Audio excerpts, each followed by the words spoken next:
What's up, everybody? It's your girl, Rosey Wisdom, and I'm back to share another experience with y'all. And this experience was in one of my gloomiest times. I would say gray rather than black, rather than dark. It was very gray, cloudy, and I was weak. I was very mentally unstable, emotionally unstable, financially unstable, and all these things played a factor in situations me and Charles will get in. Now, uh, this particular moment, I was to myself. I was to myself because Charles put me in he gave me the silent treatment. The silent treatment, it was nothing new in this relationship since I've known Charles. I would notice he will have these moments where he'll go days without saying stuff to me. If you would go days without talking to your partner and not care to talk to your partner, that says enough for itself. But I was young and dumb and didn't catch those patterns.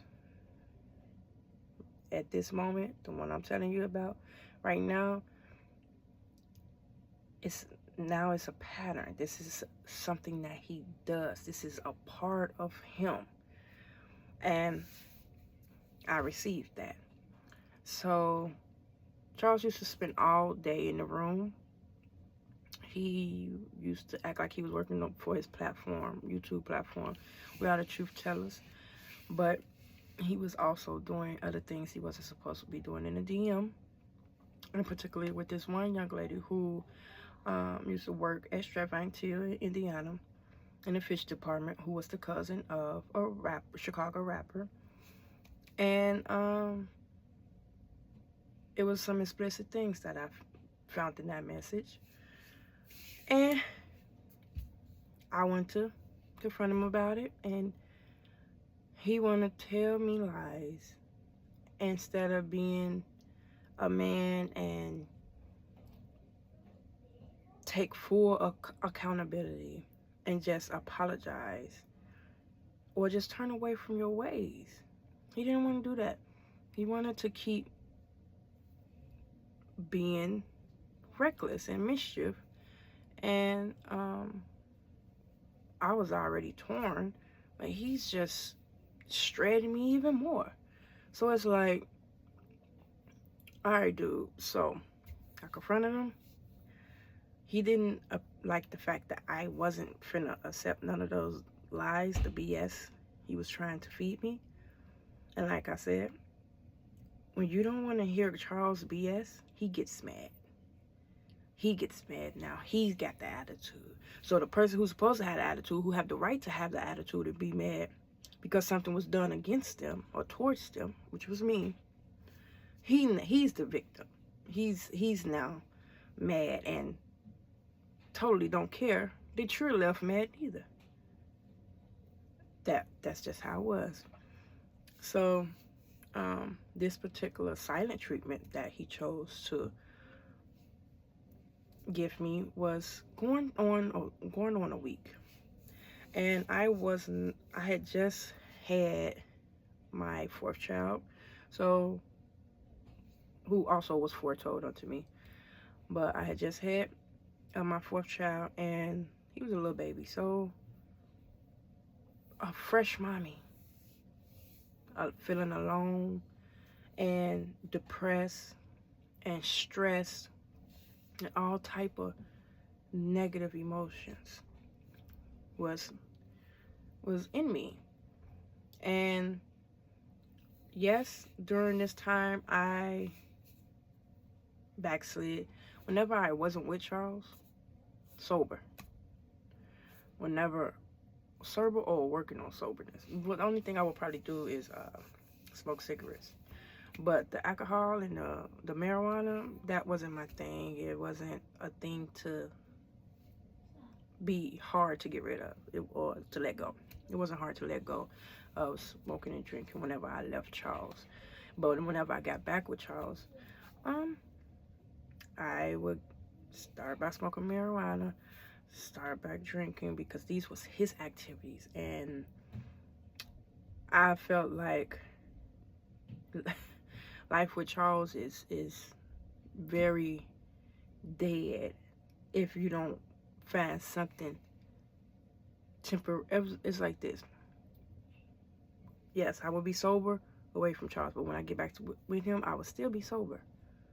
But because it's so much negativity and toxicity in our relationship, when I get mad or when I'm stressing, I had nothing to turn to. So I used to think back then, which was a dumb way of thinking, man, he could escape his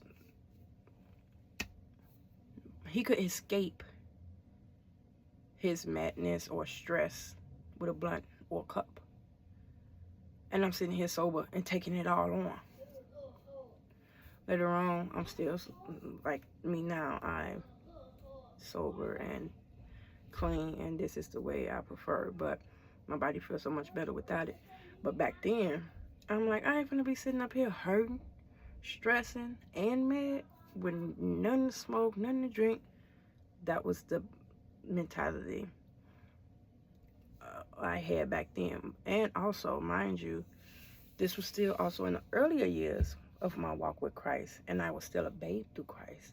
So Christ is still raising me, Christ is still teaching me, Christ is still healing me, and Christ is still transforming me. But in this particular moment, Christ was silent. And I felt alone. I honestly know my faith was slipping. I would talk to Christ, but Christ wasn't responding. And that left me to deal with a lot of emotions and figure things out on my own. And it just yielded bad results. But because Christ is good all the time, he was right on time in this particular moment. So Christ, I heard a voice, and it was Jesus. It was the sweetest voice, the most soothing voice I could ever hear. And I jumped. And Jesus says, why do you look defeated when you're a winner? And I was like, because I haven't heard from him. I'm excited and shocked at the same time. So I run to the bathroom and I look at myself. And kid you not, I look like I feel ugly and hurt. It's like I looked at like I gave up on myself, you know? And Jesus said, why do you look defeated when you're a winner? He told me to make your bed, clean your doorknob, and you are loved. That right there was life. Right into the soul. He spoke it right in my soul. And I needed that. I was so low and weak in this moment. I had no one to turn to, no one to talk to, because I didn't have no friends. Though when I met Christ, the one ex-homegirl I had looked at me different, and we fell out amongst a lot of reasons pertaining to me being with Christ. And the only friend I had lived in me. And that was Christ. Christ lives in me. So it wasn't like I had somewhere to go. I had somewhere to go kick it. Heck, we too busy trying to keep food on the table, let alone go out and party or play. That wasn't even my thing. So I'm a mother with 4 kids. Like, I wasn't with all that. I was a homebody, but not by choice, but by circumstance. And so while I'm under this silent treatment, the last thing Jesus said was, what the enemy meant for punishment, I will use for healing. And kid you not, that's what he did. He started giving me tips and ideas to start doing for myself. Instead of sitting in a funk, F-U-N-K, and being all depressed and alone and stressed and feeling like I'm worthless and things of that nature. You say, no, go and make your bed, clean your doorknob, do some activities with the kids, fix your hair, love yourself.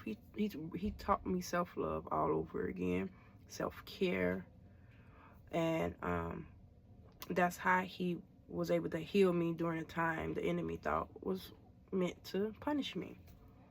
Because it was punish. When I say punish, it was whooping my butt, and I was allowing it to people who get the silent treatment, whether that's man or woman. If you're a person who have dealt with the silent treatment, one thing I've learned is that I had to not let myself go. Jesus taught me, don't let yourself go. You be productive. You be active. Exercise. Your mind is going to take your body wherever you put it. And because I had all those negative emotions, it left my mind no positivity to think about. I was drowning. I was drowning myself. And because we're human, we tend to only put ourselves through things that we allow. We don't have to accept the silent treatment. You know, when a person gives us a silent treatment, they're trying to make you feel like your life is nothing if they're not a part of it. And what I've learned coming out of that pattern with Charles is that to not let another person's attitude affect me. Because you got an attitude. Why am I the one hurting from it? Either you're going to have some control over yourself and help yourself. But for me, I couldn't help myself in these moments. I was weakened. I was broken down. I was beat down. And Jesus lifted me right back up. I put my heart in the wrong hands. And like I said, Charles used to have a chance where my heart was in his hand and he was able to lift it up or lift it down, squeeze it or let it go. Apologize, we back cool, then do something intentionally to break me back down, because this was how he lived. This was his character. This was how he played. This was not cool. This was not cool. And because I had backslid, yeah, I didn't hear from Christ for a while, but he was right on. He came right on time. He came right on time. And Charles was spending all day up in that room. Thought he was building We Are the Truth Tellers, the platform. And he was doing a whole lot of other things. And I didn't deserve that. You know, yes, I speak on how we was in an adulterous relationship, but I was not a top, like my Instagram was not busting like that. I did not entertain. I'm with Christ. I'm through Christ. It's a lot of things when you turn towards Christ, it's a lot of things that you would have done or entertained that naturally just leaves you. At least I could say that for myself. I wasn't into guys who would try to talk to me who had females. That's disgusting to me. Don't have a wife and try to talk to me. Because why is you disrespecting her? Without her even knowing. I'm going to respect her before I entertain you. Because I'm not going to do neither. Actually, I'm not going to do neither. I just don't like somebody. Usually, people who try to holler at me have a special someone. They just want something extra on the side. I'm not into that. You know, I'm not really into the smoking and the drinking. I used to do it to escape my feelings or the mood I was in. But kid you not, once you stop, once you sober up from that drink, and once that high leave, you still got your problems. It didn't erase your problems. It's only a temporary fix. It's not even a fix, a temporary escape. Because you're running. You ain't facing it. You're running it. And I'm not a runner. I walk. Therefore, I was also grateful that Jesus came and saved me once again out of hell's doors, out of Satan's arms, and out of the enemy's field. Because he had me in his circle. But when Christ showed up and spoke life back into my soul, I was able to leave that circle, start multiple circles, and dance again. And that's was the change of point when Christ gave me a new direction during one of my weakest moments, which is when the enemy tried to give me the silent treatment and punish me. And Jesus turned it out for my healing. That is it for this experience. If you can relate, holler at me in the comments. If not, that's cool too. But like, comment, share. Peace out.